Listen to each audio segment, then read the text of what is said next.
आकाशवाणी देहरादून से प्रस्तुत है प्रादेशिक समाचार। पहले मुख्य समाचार। प्रधानमंत्री नरेंद्र मोदी ने आज झारखंड के खूंटी में तीसरे जनजातीय गौरव दिवस के अवसर पर विशेष रूप से कमजोर जनजातीय समूह पीवीटीजी विकास मिशन का शुभारंभ किया। केदारनाथ और यमुनोत्री धाम के कपाट आज भैया दूज पर्व पर विधि विधान के साथ शीतकाल के लिए बंद कर दिए गए हैं। केंद्र सरकार ने प्रदेश को नमामि गंगे परियोजना के तहत गंगा नदी में जल प्रदूषण के नियंत्रण के लिए 135 करोड़ रुपए की मंजूरी दी। और उत्तरकाशी में निर्माणाधीन सिल्कियारा सुरंग में फंसे लगभग 40 श्रमिकों को सुरक्षित निकालने के लिए राहत व बचाव अभियान आज चौथे दिन भी जारी है।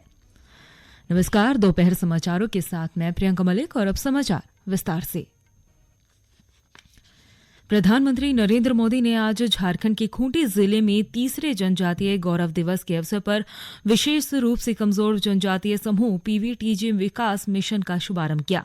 24,000 करोड़ रुपए की इस परियोजना से 220 जिलों के 22,544 गांवों में रहने वाले 18 राज्यों और केंद्र शासित प्रदेशों के 75 विशेष रूप से कमजोर जनजातीय समूह पीवीटीजी को लाभ मिलेगा।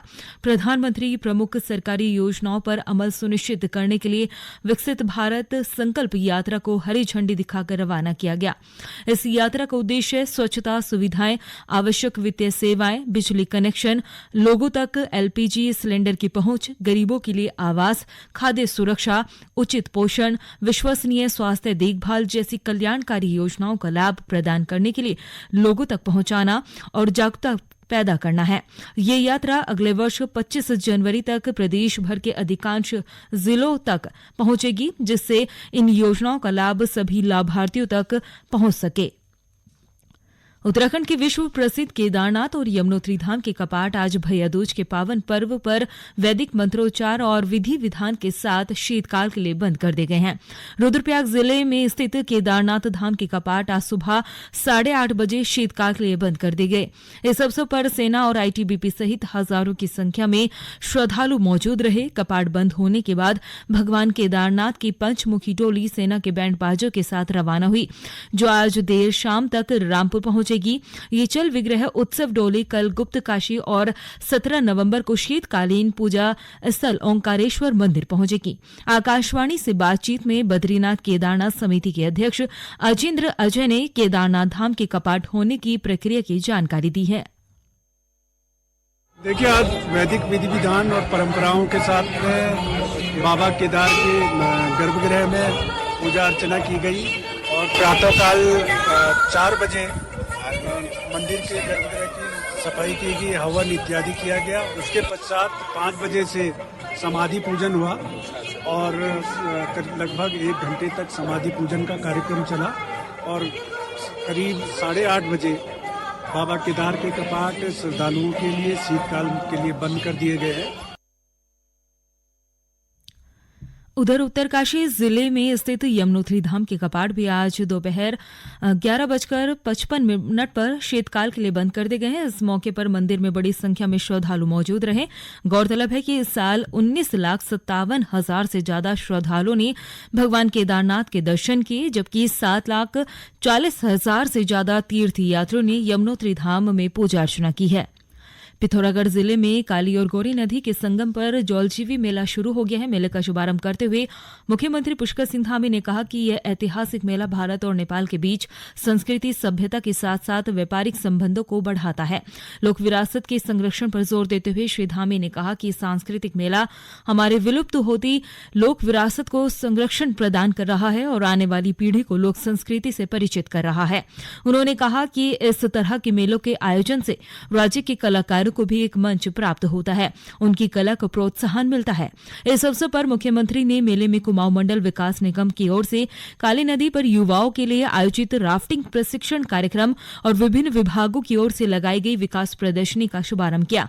मुख्यमंत्री पुष्कर सिंह धामी ने मेले के लिए 10 लाख रुपए देने की भी घोषणा की है। आज देश के विभिन्न हिस्सों में भाई दूज का पर्व मनाया जा रहा है।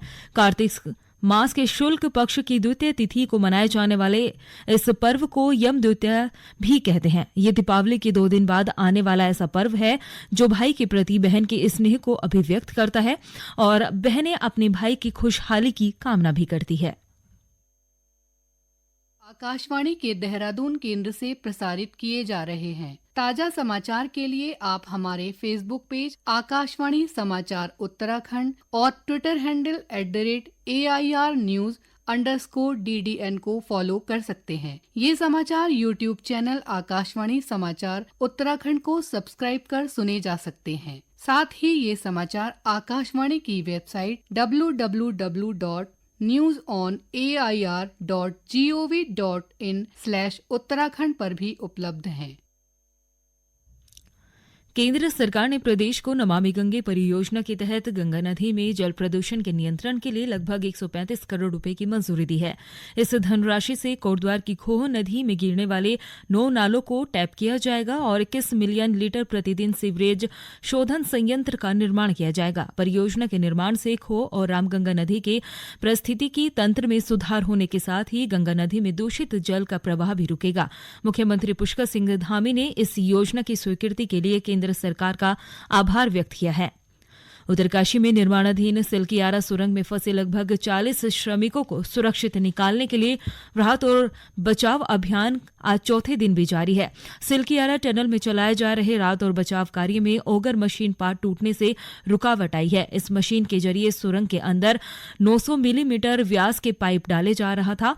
मशीन को फिर से शुरू करने के लिए भारतीय वायुसेना विमान द्वारा दिल्ली से नई मशीन मंगवाई गई है। हालांकि अन्य मशीनों के द्वारा मलबा हटाने की कार्यवाही जारी है।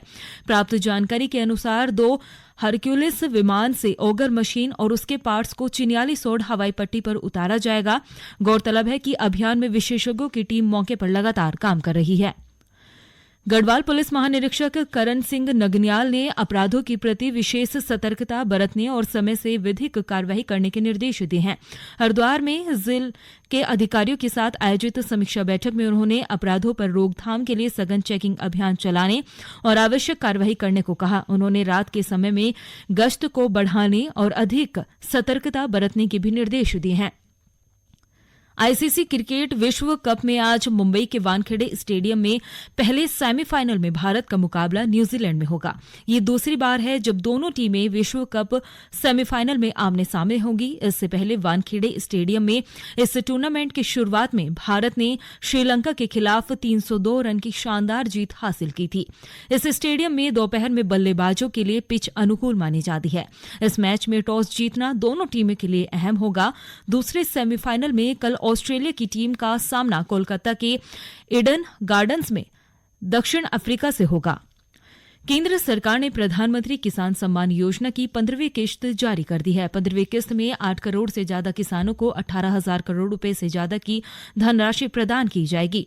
प्रधानमंत्री किसान सम्मान निधि पीएम किसान दुनिया की सबसे बड़ी प्रत्यक्ष लाभ अंतरण योजनाओं में से एक है। देश भर के किसानों के बैंक खातों में प्रतिवर्ष 3 समान किस्तों में 6,000 रुपए का वित्तीय लाभ प्रत्यक्ष लाभ अंतरण के माध्यम से भेजा जाता है। अब तक देश भर के 11 करोड़ से अधिक किसानों को 2.61 लाख करोड़ रुपए से अधिक की सहायता प्रदान की जा चुकी है। भारतीय रेलवे ने यात्रियों के लिए अधिकतम सुविधा सुनिश्चित करने के लिए इस त्योहारी सीजन में कई पहल की है। पूरे भारत में लगभग 1700 स्पेशल ट्रेनें चलाई जा रही है। त्योहारी सीजन में यात्रियों के लिए 26 लाख सीट उपलब्ध कराई गई है, जो एक रिकॉर्ड संख्या है। भारी भीड़ के अनुमान को देखते हुए सभी प्रमुख रेलवे स्टेशनों पर भीड़ नियंत्रण की व्यापक व्यवस्था की गई है। भगदड़ जैसी स्थिति से बचने के लिए भीड़ को सुचारू रूप से नियंत्रित करने के उद्देश्य से सरकारी रेलवे पुलिस और रेलवे सुरक्षा बल के कर्मचारियों को तैनात किया गया है। और अंत में मुख्य समाचार एक बार फिर।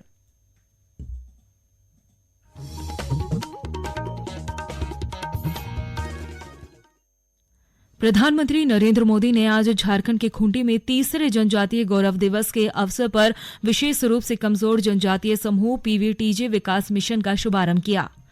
केदारनाथ और यमुनोत्री धाम के कपाट आज भैया दूज पर्व पर विधि विधान के साथ शीतकाल के लिए बंद कर दिए गए हैं।